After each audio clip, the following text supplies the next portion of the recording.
রাজ্যের প্রাক্তন মুখ্যমন্ত্রী বুদ্ধদেব ভট্টাচার্য গতকালই শেষ নিঃশ্বাস ত্যাগ করেছেন। আজ বিধানসভা আলিমুদ্দিন স্ট্রিট হয়ে তার শেষ যাত্রা পৌঁছবে এনআরএস মেডিকেল কলেজ হাসপাতালে, সেখানে হবে তার দেহদান। আর এই মুহূর্তে তাকে রাখা হয়েছে পিস ওয়ার্ল্ডে। সেখানকার সামনে থেকে রয়েছেন আমাদের প্রতিনিধি সন্দীপ সরকার। সন্দীপ, কিছুক্ষণ আগেই তুমি দেখাচ্ছিলে যে শুধুমাত্র রাজনৈতিক নেতাকর্মীরাই নন, দূর দূরান্ত থেকে প্রচুর মানুষ তারাও এসে ভিড় জমাচ্ছেন একবার শেষ দেখা যদি দেখতে পান। একেবারেই তাই। এখানে আমরা দেখতে পাচ্ছি যে বহু জায়গা থেকে বহু মানুষজন তারা এসে পৌঁছেছেন এবং প্রত্যেকের হাতে সেই সিম্বলিক ছবিটা, যে ছবিটা বহু জায়গায় আমরা দেখেছি বুদ্ধদেব ভট্টাচার্য যখন মুখ্যমন্ত্রী ছিলেন তখনও এবং তার পরবর্তীতে বিভিন্ন সময় এই ছবিটাই খুব পরিচিত ছবি। সেই ছবি দিয়ে কমরেড বুদ্ধদেব ভট্টাচার্য লাল সেলাম এই লেখা পোস্টার নিয়ে বহু মানুষ এখানে এসেছেন এবং তারা একবার শেষ দেখা দেখতে চান, শেষ শ্রদ্ধা জানাতে চান। যারা আছেন তাদের মধ্যে এক দুজনের সাথে একটু কথা বলে নেব। আজকে কোথা থেকে আসছেন আপনারা? আমরা এই অঞ্চলে থাকি, এন্টালি এরিয়া।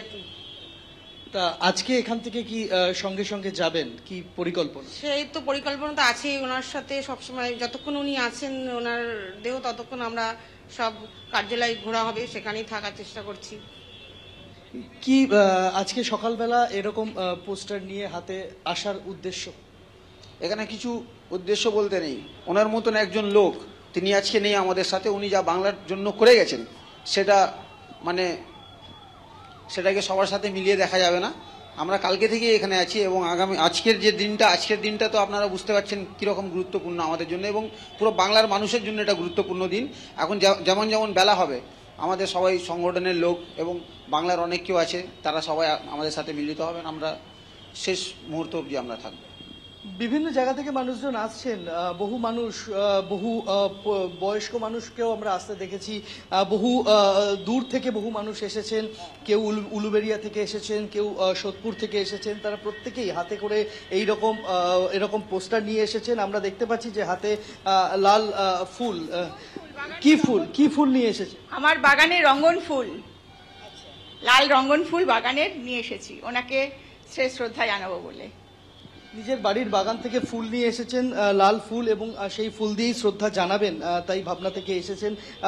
রায় পরিবারের সদস্যা হাওড়া থেকে তারা এসেছেন এবং আজকে আর কিছুক্ষণের মধ্যেই, এখন ঘড়ির কাঁটায় 9:30 বাজে, হয় 10:30টার কিছু পরেই এখান থেকে পিস ওয়ার্ল্ড থেকে দেহ নিয়ে বিধানসভার দিকে রওনা হয়ে যাবে সব দেহবাহী শকট। যদিও এখনো পর্যন্ত সেই শকট এসে পৌঁছয়নি।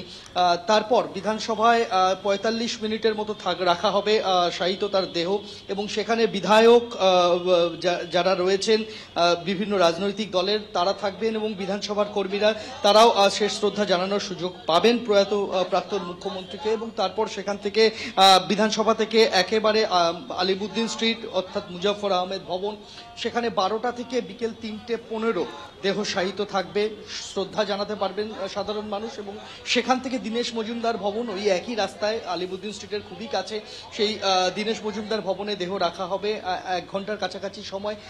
তারপরে শেষ যাত্রা সেই এন্টালি থেকে এনআরএস মেডিকেল কলেজ হাসপাতাল, সেখানে অ্যানাটমি বিভাগে দেহ দান করা হবে প্রয়াত প্রাক্তন মুখ্যমন্ত্রীর। মোটামুটিভাবে এরকমই একটা কর্মসূচি সাজানো হয়েছে। রাজ্য সরকারের তরফে তারা শ্রদ্ধা জানাবেন, সেটা কোথায় তারা জানাবেন এখনো পর্যন্ত স্পষ্ট নয়। আমরা দেখতে পাচ্ছি যে এখানে প্রস্তুতি কিন্তু সারা হয়ে গিয়েছে।